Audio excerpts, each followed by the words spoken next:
Mis amigos, ¿qué tal? ¿Cómo están ustedes? Pero muy buenas noches, buenos días o buenas tardes.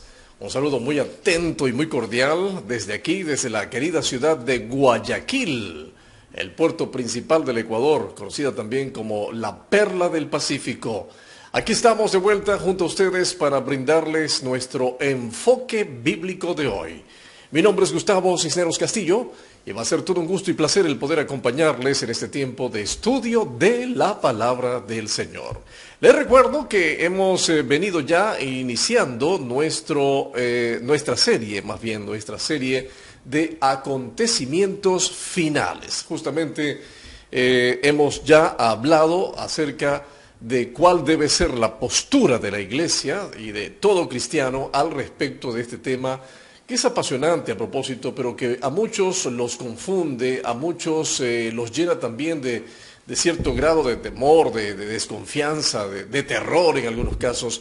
Pero cuando leemos la palabra de Dios podemos percatarnos realmente de que estas cosas vienen de parte de Dios y que Dios nos ha dejado su manual para que nosotros sepamos cómo van a suceder las cosas, no cuándo van a suceder las cosas. Y por eso hemos venido revisando estos temas. El primero de ellos, recordarán ustedes, es el de la apostasía.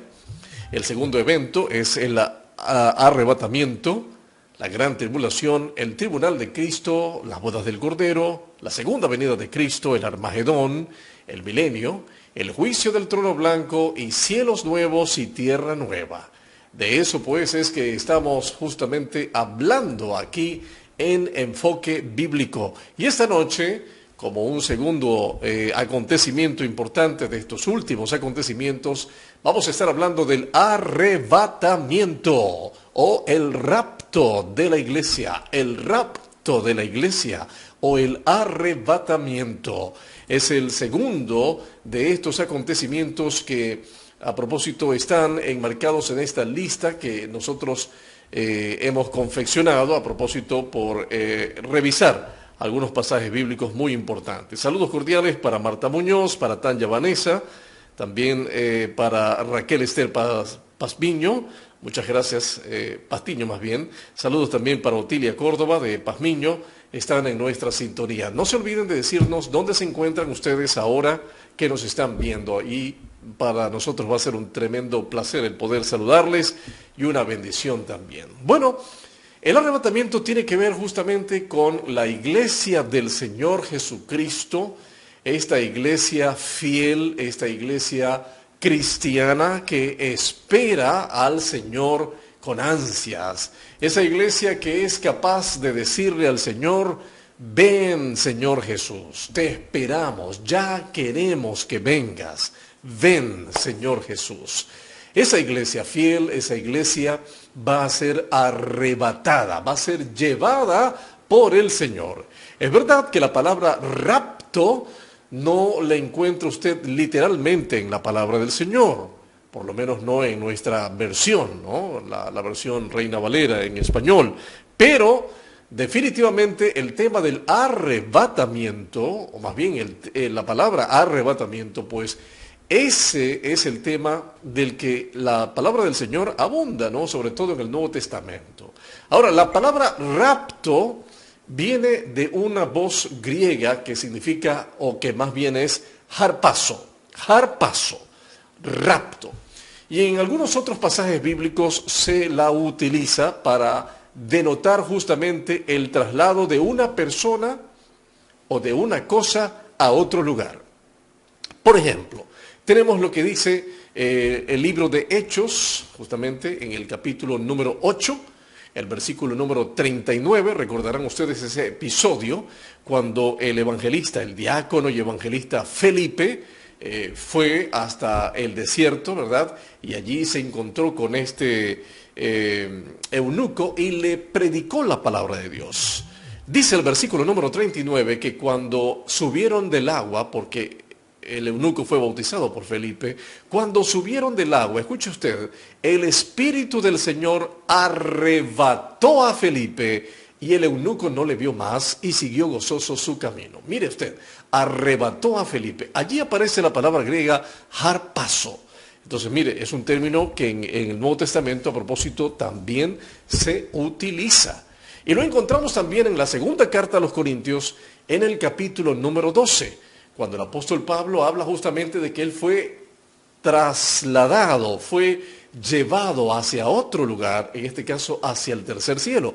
Lo que dice el versículo número 2 es interesante. 2 Corintios 12, versículo 2. Conozco a un hombre en Cristo que hace 14 años, si en el cuerpo, no lo sé, si fuera del cuerpo, no lo sé, Dios lo sabe, fue arrebatado hasta el tercer cielo. Mire usted, arrebatado, o sea, fue trasladado, fue llevado, colocado en el tercer cielo. Bueno, allí está entonces de vuelta este importante término que, reitero, se encuentra justamente aquí en varios pasajes de la Biblia y sobre todo en el Nuevo Testamento. Entonces el tema del arrebatamiento de la iglesia tiene sus raíces, a propósito, en el idioma griego, porque es allí donde nos encontramos justamente con este término que nos habla de ser trasladados o de ser llevados.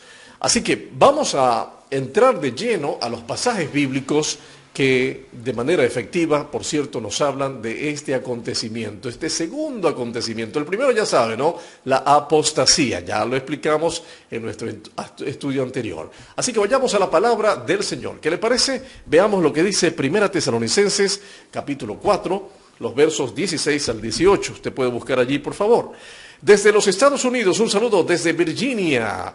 Clever Jiménez, nuestro querido amigo y pastor, nos está enviando saludos cordiales. También para Rafael Garcés Arauz, saludos muy especiales a Otilia, Córdoba de Pazmiño, Durán, Panorama, saluditos, gracias por estos mensajes que nos ayudan a entender mejor. Verónica Loor nos dice saludos, mi hermano, desde Chongón. ¡Qué bien! Un saludo muy cordial también allá en Chongón. Bueno, leemos 1 Tesalonicenses 4, 16 al 18. Usted puede leerlos desde el versículo número 13, que dice: porque el Señor mismo, con voz de mando, con voz de arcángel y con trompeta de Dios, descenderá del cielo y los muertos en Cristo resucitarán primero.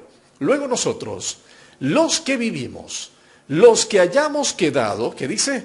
Seremos arrebatados, juntamente con ellos en las nubes para recibir al Señor en el aire, y así estaremos siempre con el Señor. Por tanto, alentaos los unos a los otros con estas palabras. Allí está por demás claro este pasaje de 1 Tesalonicenses, capítulo 4. El apóstol Pablo estaba hablándole a estos hermanos de esta iglesia de Tesalónica que tenían, parece ser, problemas con entender el tema, ¿no? de la muerte, de la resurrección, de la segunda venida.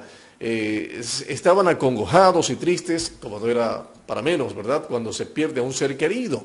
Pero ¿qué pasaba con los seres queridos que se perdían? ¿Qué pasa con los cristianos cuando mueren? Bueno, el apóstol dice, duermen en el Señor. Por eso él dice bien claramente desde el versículo 16, que el mismo Señor Jesucristo, ¿con qué? Con voz de mando, con voz de arcángel y con trompeta de Dios, descenderá del cielo. Esto es interesante, ¿ah? Descenderá del cielo. Mire que no se habla en este pasaje que el Señor va a llegar a la tierra, solo desciende del cielo. Los muertos en Cristo, los que duermen, resucitarán primero. Luego, nosotros, los que quedemos vivos, los que hayamos quedado, seremos arrebatados juntamente con ellos. ¿Dónde? En las nubes. Ajá, en las nubes, ni siquiera aquí en la tierra, y ni siquiera en el cielo, en las nubes. Eso merece una explicación aparte, ¿no? Porque en verdad, esta no es la segunda venida del Señor. Muchos piensan que es la segunda venida del Señor, pero realmente no lo es. Es el descenso de Jesús, pero para arrebatar a su iglesia. Ahora bien, hay otros pasajes bíblicos que nos hablan justamente, el Señor Jesucristo fue el contundente a la hora de decir que Él vendría por su iglesia. Así que busque por favor en su Biblia lo que dice Jesús allí en Juan capítulo 14, versículos 2 y 3. El saludo cordial para Fabricio Arévalo, también para David Amador, para Marianela Cruz. Hola, bendiciones, amén, muchas gracias. Bendiciones en casita, nos dice Fabricio. Saludos desde la cooperativa Nueva Prosperina para Marianela Cruz. Humberto Cuenca, desde el kilómetro 26,5 de la vía Daule, y la señorita JRMH, hola, Dios le bendiga, nos dice por acá. Bueno, muchísimas gracias. Mire usted lo que dice el Señor Jesucristo aquí en Juan 14, versículos 2 y 3. En la casa de mi Padre muchas moradas hay. Si así no fuera, yo os lo hubiera dicho. Voy pues a preparar lugar para vosotros. Y si me fuere y os preparare lugar, vendré otra vez y os tomaré a mí mismo, para que donde yo estoy, vosotros también estéis. Note usted cómo ahí Jesucristo dice, vendré y los tomaré. Los tomaré, dice el Señor Jesús.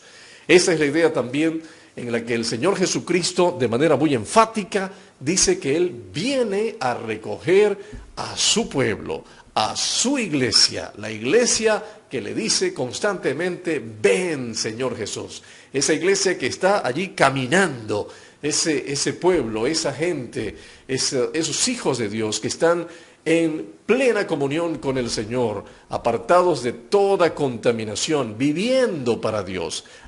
Aquellos que están expectantes, vigilantes de la segunda venida de Cristo, a ellos, dice el Señor, los llevaré a vosotros, los traeré conmigo, los tomaré a mí mismo, dice Juan capítulo 12, el versículo número 3. Entonces en el Nuevo Testamento ya el Señor Jesucristo estaba hablando justamente de llevar a su iglesia.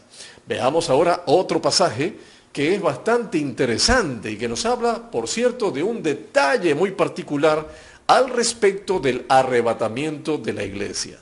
Porque sí, la idea es que el Señor viene y lleva a su iglesia a las nubes.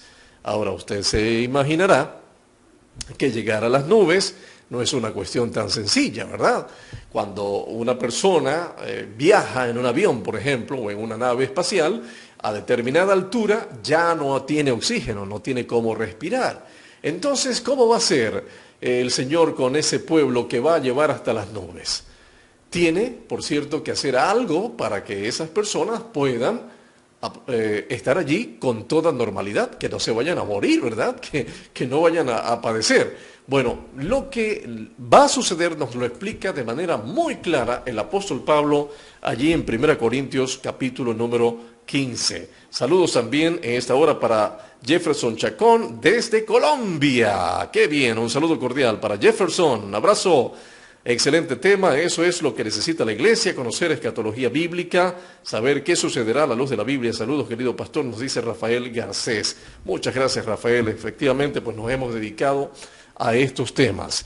Dice 1 Corintios 15, 51 y 52, he aquí os digo un misterio. Mire que dice que es un misterio, ¿no?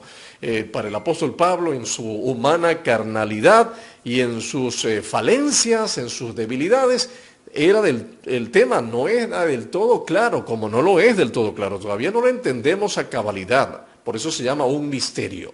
No todos dormiremos, pero todos seremos transformados en un momento, en un abrir y cerrar de ojos, a la final trompeta, porque se tocará la trompeta, y los muertos serán resucitados incorruptibles, y nosotros seremos transformados. Note usted cómo 2 veces se habla de ser transformados. Y como también aquí en este pasaje se habla de la trompeta, la misma que se mencionaba en 1 Tesalonicenses capítulo 4, ¿no? A la final trompeta. Pues bien, aquí estamos hablando justamente de lo que tiene que suceder con nuestros cuerpos para cuando seamos arrebatados para el Señor y estar en su presencia finalmente en las nubes, no en el cielo todavía, no, en las nubes. ¿Qué va a pasar? Bueno, nuestros cuerpos tienen que ser transformados, porque estos cuerpos, este cuerpo que tenemos no puede subir así, no puede subir de esa manera. Por cierto, hay otros pasajes bíblicos que hablan justamente de esta transformación. Eso es algo que de pronto la gente no entiende o no alcanzan a comprender del todo, ¿no? Al respecto del arrebatamiento y al respecto también de la resurrección. Pues bien, veamos otro pasaje bíblico, allí mismo en 1 Corintios 15, que este pasaje a propósito es una apología de la resurrección del Señor Jesucristo. Graciela Asís nos dice, amén, Dios le bendiga, Pastor Gustavo, muy bien explicados estos pasajes de la palabra que son tan necesarios en estos tiempos que estamos viviendo. Un saludo para Pili Loja, también reporta sintonía. Pues bien, 1 Corintios 15, versos 42 al 44, dicen, así también es la resurrección de los muertos. Se siembra en corrupción, resucitará en incorrupción. Se siembra en deshonra, resucitará en gloria. Se siembra en debilidad, resucitará en poder. Se siembra cuerpo animal, resucitará cuerpo espiritual. Hay cuerpo animal y hay cuerpo espiritual. ¿Por qué el apóstol Pablo hace esta explicación? Y hace la diferencia entre cuerpo animal y cuerpo espiritual, ¿verdad? Cuerpo terrenal y cuerpo celestial. Por lo mismo que hemos venido hablando, que hemos de ser arrebatados por el Señor para ir a estar con Él en las nubes. Pues bien, ¿con qué cuerpo? ¿Con este mismo? No. Seremos, como ya leímos, transformados. Todos seremos transformados. Es verdad, los muertos en Cristo resucitarán primero, como dice allí la palabra del Señor, los muertos, es decir, los que han creído en el Señor Jesucristo y que estén en sus sepulcros, pues ellos se levantarán primero, dice la palabra de Dios. Y juntamente con nosotros, los que quedemos vivos, si es que estamos vivos, para ese entonces seremos transformados. Tendremos nuevos cuerpos para estar en la presencia del Señor. Y esto de que vamos a tener nuevos cuerpos se enseña ampliamente también en el Nuevo Testamento. Por ejemplo, en 1 de Juan capítulo 3, el versículo número 2, dice así, amados, ahora somos hijos de Dios y aún no se ha manifestado lo que hemos de ser. Pero sabemos que cuando Él, o sea Jesús, se manifieste, seremos semejantes a Él porque le veremos tal como Él es. Me gusta muchísimo este pasaje de 1 de Juan 3, versículo 2. ¿Por qué? Porque estamos hablando de que nuestros cuerpos serán transformados. Y aquí Juan dice que seremos como Él es. Bueno, ¿recuerda usted cuando Jesús resucitó? Dice la palabra del Señor que Él podía atravesar las paredes, ¿verdad? Y Él mismo fue ascendido. Fue ya al tercer cielo, a la morada celestial. Pues bien, esa misma transformación es la que va a tener lugar con nosotros para que nosotros también podamos ser arrebatados al reino de los cielos. Esa es la gloriosa verdad que le espera a propósito a los hijos del Señor. Pues bien, me llega por acá más saluditos de Carlos Pantoja, allá en Machala. Un abrazo fraterno para ti, Carlos. Muchísimas gracias por estar conectado. Y Jefferson Chacón Rengifo nos hace una pregunta muy valiosa, muy interesante. Dice, mientras dormimos, ¿estaremos en algo así como el limbo o el purgatorio? Qué interesante pregunta, ¿no? Hablando de los muertos en Cristo. Bueno, bien, pues a Jefferson Chacón le respondemos de la siguiente manera. No se trata de un estado de coma o de pausa o algo por el estilo. El que duerme es el cuerpo, pero el espíritu vuelve a Dios, como dice la palabra del Señor. Hablando de los muertos en Cristo, ojo, los otros muertos no tienen esta experiencia. Los muertos en Cristo sí. El apóstol Pablo dice bien claramente allí en 2 Corintios capítulo 5, ¿verdad? Que estamos ausentes del Señor porque estamos en este cuerpo. Pero Él dice, quisiera estar ausente de este cuerpo, pero presente en el Señor. Eso quiere decir que cuando un cristiano muere, pues su cuerpo va efectivamente a la tierra, al polvo, pero su espíritu va a la presencia del Señor. Entonces, los muertos en Cristo, es verdad, resucitarán primero sus cuerpos, pero recuerde que el Señor viene con todos ellos, con todo ese ejército celestial, de todos aquellos que están en su presencia, y sus cuerpos serán resucitados. Entonces, no es un limbo ni nada por el estilo. Pero eso sí, es interesante que cuando uno duerme, ¿verdad?, a menos que vea el reloj o alguna luz del sol o del día, no sabrá exactamente cuántas horas ha dormido, ¿verdad? Así también es este sueño que se llama muerte para los creyentes. Espero haber contestado la pregunta de nuestro amigo, la inquietud que tenía.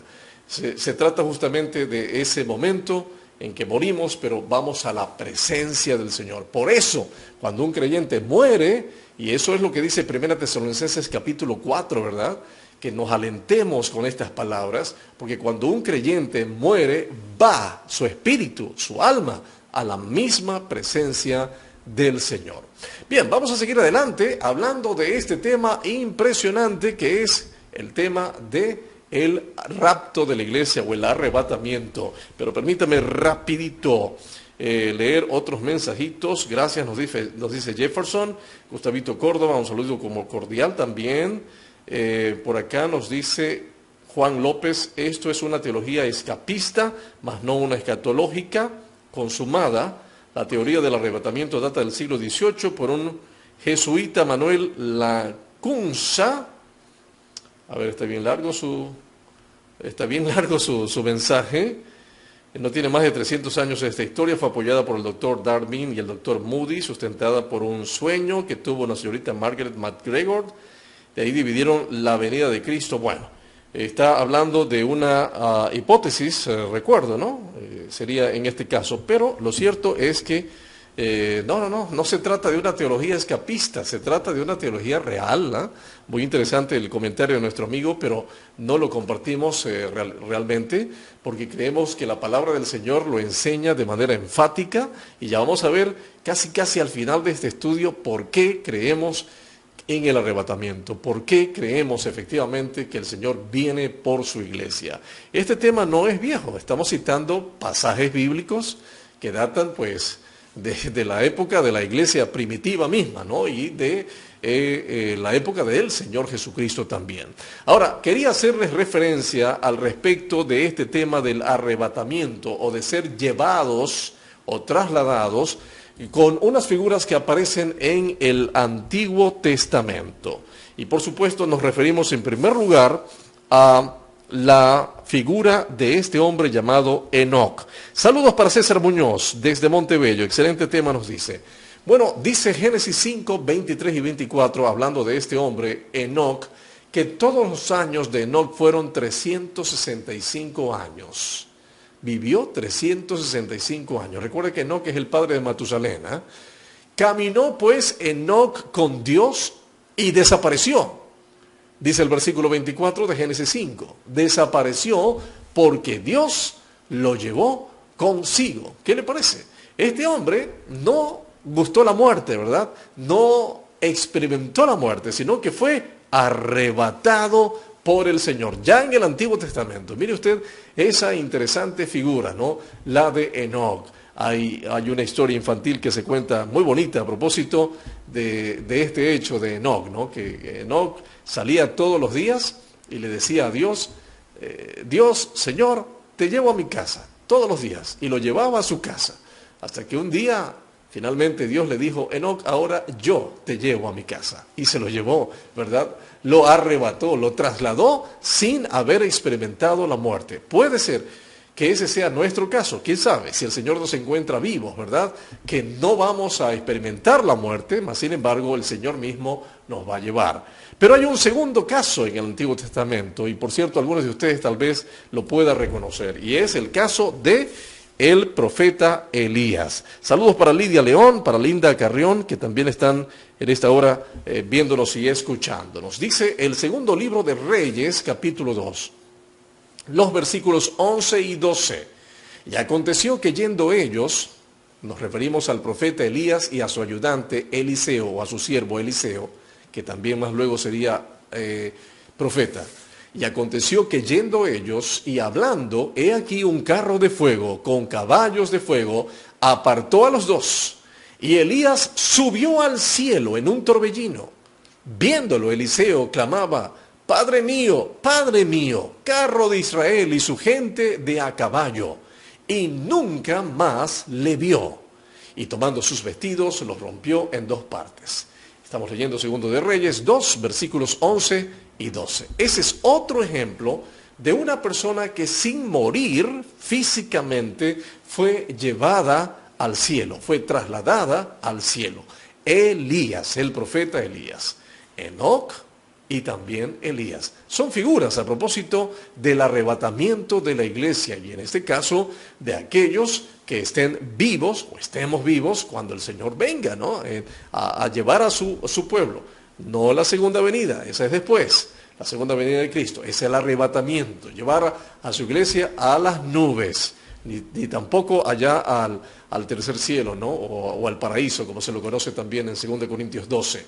Pues bien, allí tenemos nosotros otro ejemplo. Y hay quienes incluso se han atrevido a decir que otro personaje que no experimentó la muerte y que el Señor lo llevó fue Moisés. Algunos piensan así, ¿no? Que Moisés también no experimentó la muerte, aunque en el Antiguo Testamento se habla de que Moisés murió, pero acuérdense que hay un pasaje bíblico, eso está en Judas, ¿verdad? Donde el arcángel, se peleaba con Satanás por el cuerpo de Moisés.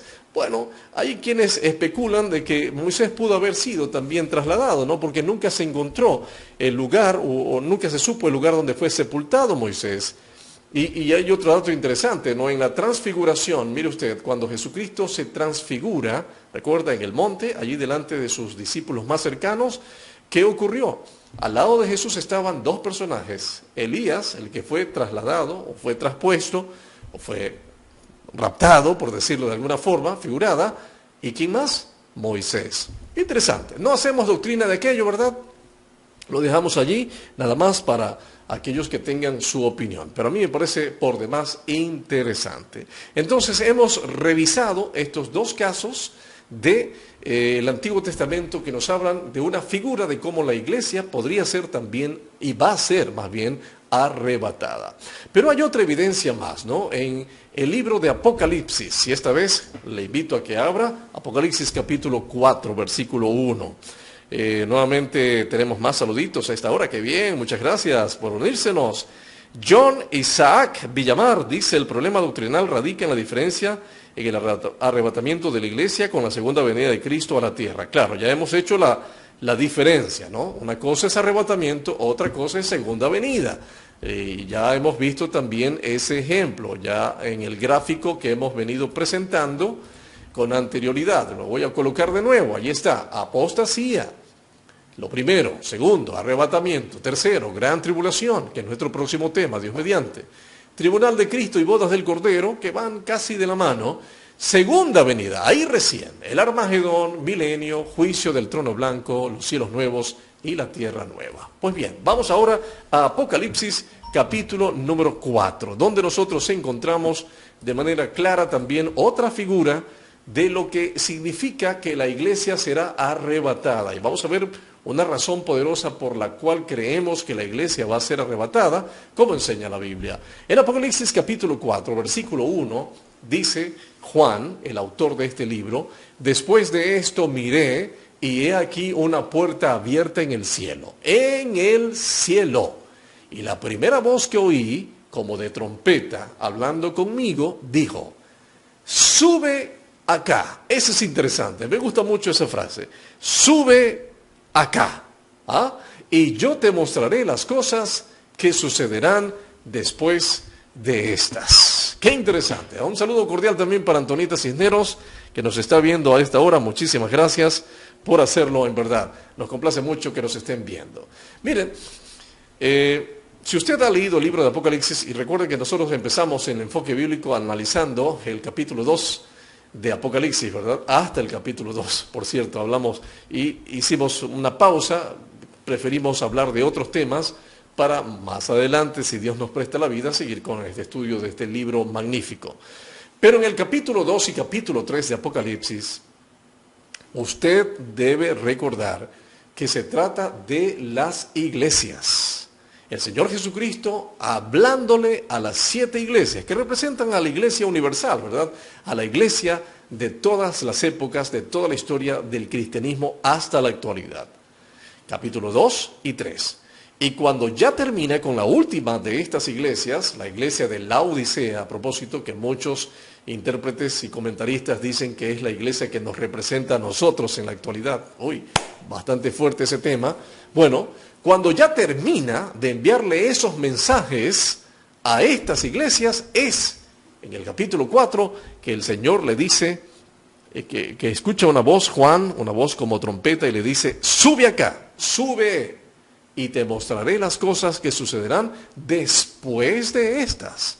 Estamos hablando de que la iglesia ya pasa, ¿verdad? Ahora sube, sube, y te mostraré lo que viene después. Esta sería otra figura a propósito que nos ayuda a nosotros también a entender el tema de lo que es el arrebatamiento de la iglesia. Esta iglesia que será raptada en un abrir y cerrar de ojos, será trasladada de esta tierra. Primero los muertos en Cristo resucitarán y luego nosotros, los que quedemos, seremos arrebatados juntamente con ellos para recibir al Señor en las nubes, como dice también 1 Tesalonicenses capítulo 4, los versículos 13 al 18. Maravilloso, ¿verdad? Maravilloso. Ahora hay más pasajes bíblicos al respecto. Tenemos lo que dice el Señor Jesús allí en Mateo capítulo 24. Dice allí la palabra del Señor: entonces estarán dos en el campo, el uno será tomado y el otro será dejado. Tomado, dice ahí, ¿no? Ahí está la idea de ser separado. Dos mujeres estarán moliendo en un molino, la una será tomada y la otra será, ¿qué cosa? Dejada. Amigos, esto es bastante interesante, ¿no? De revisar con mucha atención, porque se nos habla de llevarse a alguien y de dejar a alguien. Hay quienes ubican este pasaje dentro del conglomerado de las cosas que van a suceder en la gran tribulación. Puede ser, pero realmente consideramos que aquí también se hace una alusión al arrebatamiento de la iglesia, porque se habla de gente que será tomada y de gente que será dejada, desafortunadamente dejada. Gente que de pronto no anduvo bien con el Señor, que no fue claro y enfático en su relación con el Señor Jesucristo, que todavía andaba coqueteando o anda coqueteando con las cosas de este mundo, gente que de pronto no ha sido del todo convertida o no ha sido convertida finalmente, pero sin embargo ha estado, ¿verdad?, con el grupo, de pronto conociendo las cosas del Señor, pero será dejada. La palabra del Señor en Mateo capítulo 25 también nos habla de esta parábola, ¿no?, tan hermosa, pero tan triste también, ¿no?, de las vírgenes sensatas y las insensatas. Aquellas que sí tomaron aceite para esperar al novio y aquellas que se descuidaron y que finalmente a la hora de la llegada del novio ya no tenían cómo alumbrarse la cara para que el novio las reconociera y las dejara entrar. ¿Qué pasó? Le cerraron la puerta. Amigos, esta es una cruda realidad y debe llevarnos a nosotros, debe motivarnos a nosotros a estar preparados, siempre listos. La muerte puede llegar incluso en cualquier momento, o el Señor puede venir por su iglesia en cualquier momento. Y si no estamos preparados, ¿qué va a ocurrir? ¿Qué va a ocurrir con usted? ¿Qué va a suceder si usted no está preparado o preparada para ese momento? Esa es la reflexión a la que nosotros queremos hacerle llegar. Ahora bien, la palabra del Señor también nos dice cuál es la razón por la que la iglesia va a ser arrebatada. ¿Por qué? ¿Por qué el Señor tiene que llevarse su iglesia y arrebatarla? Todavía no llevarla al cielo. Ojo, no estamos hablando de cielos nuevos y tierra nueva. Eso es al final. Pero ¿por qué el Señor se tiene que llevar a su iglesia? Bueno, el Señor tiene planes con la iglesia, ¿no? Está el tribunal de Cristo y está las bodas del Cordero. Pero hay algo importante. Algo que va a suceder aquí en la tierra una vez que el Señor se haya llevado a su iglesia. Y ese algo es la gran tribulación. Y ese es justamente el tema de nuestro próximo estudio. Pero la iglesia del Señor Jesucristo no pasará por la gran tribulación. Y no me voy a detener en esas hipótesis de que si la iglesia pasa o no pasa. Algunos creen lo contrario, por cierto, y está muy bien. Bueno, aun cuando no compartamos su opinión, ¿verdad?, a la conclusión a la que han llegado, pero yo más bien considero que todos estos pasajes que estamos mencionando nos hablan y apuntan de que el Señor se va a llevar a su iglesia y la iglesia no va a pasar la gran tribulación. ¿Sabe por qué? Mire lo que dice allí en el libro de Apocalipsis capítulo 3 y el versículo número 10. Un saludo para Carlos Córdoba, bendiciones hermano, muy bueno el estudio. Si puede afirmar que hay gente predestinada a no ir al cielo, dado que la palabra se tiene que cumplir, a que algunos se quedarán. Bueno, ya estamos viendo los pasajes. Nos pregunta Jefferson Chacón Rengifo, ¿no? Ya estamos hablando justamente de aquellos que se quedarán, ¿no? Por cierto, pero el tema de la predestinación, ese es otro tema que en algún momento lo hemos de enfocar. Pues bien, veamos lo que dice Apocalipsis 3:10. Por cuanto has guardado la palabra de mi paciencia. Esto le dice el Señor a la iglesia, ¿no? Por cuanto has guardado la palabra de mi paciencia, yo también te guardaré de la hora de la prueba que ha de venir sobre el mundo entero para probar a los que moran sobre ella. Amigos, lo que estamos nosotros experimentando, y sobre todo algunas personas más en diferentes partes del mundo, eso no es nada con relación a lo que se viene, la gran tribulación, la hora de la prueba, como lo dice aquí Apocalipsis 3:10. Pero ¿qué va a pasar? Yo te guardaré, dice el Señor, yo te guardaré para que no pases, para que no experimentes aquello, lo de la gran tribulación. Por eso es que nosotros llegamos a la conclusión de que la iglesia será arrebatada. Ya veremos, Dios mediante, en nuestro próximo estudio, el tema de la gran tribulación. Este tema que es amplio, que es importante revisarlo, ¿no? Para saber, para conocer realmente lo que va a suceder. Y la Biblia abunda al respecto. Yo no me imagino a una iglesia cristiana pasando por algo así. Que va a haber personas que van a creer en el Señor, por cierto que sí, durante la gran tribulación aquí en la tierra. Pero el Señor viene primero por los suyos, viene por su iglesia, que será arrebatada. Así que mis amigos y mis hermanos, eso es en torno a lo que tenemos que decir al respecto de este importantísimo tema de el arrebatamiento de la iglesia. Ese acontecimiento que a propósito está por suceder. Creemos, de verdad, lo creemos de todo corazón, que así va a suceder. Y esa es nuestra esperanza también, que el Señor va a venir por su iglesia, va a venir por nosotros y nos va a llevar para estar con Él por siempre. En las nubes primero, luego un retorno para el resto de las cosas que van a suceder acá y finalmente nos ha de llevar a la morada que Él mismo fue a preparar. Muchísimas gracias por darle me gusta, gracias por dejarnos su comentario y por supuesto gracias también por compartir este estudio. Nos encontramos en el próximo enfoque bíblico, ahora sí ya con el tema de la gran tribulación. Que Dios les bendiga.